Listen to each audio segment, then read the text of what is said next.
預苦期 Lent 原來意思係春天，由聖灰日 Ash Wednesday 一路到復活節 Easter 前後後計40日，主日係唔計算入去嘅，因為每個主日都係紀念主耶穌復活嘅日子。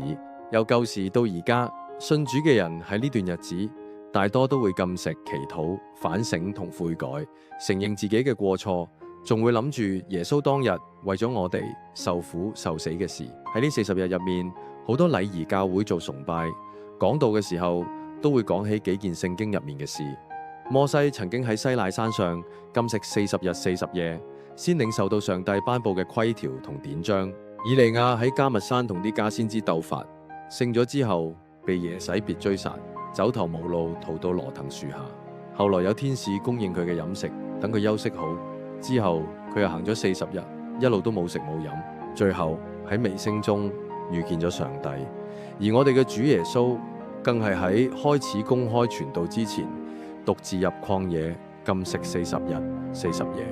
一心親近天父，從上帝度支取聖靈嘅能力，仲要面對魔鬼嘅試探，最後勝咗。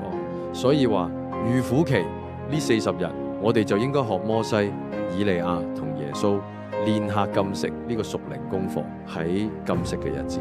配合預苦期40日嘅靈修操練，正係希望信徒可以透過默想經文去紀念釘喺十字架上面嘅基督，思想上帝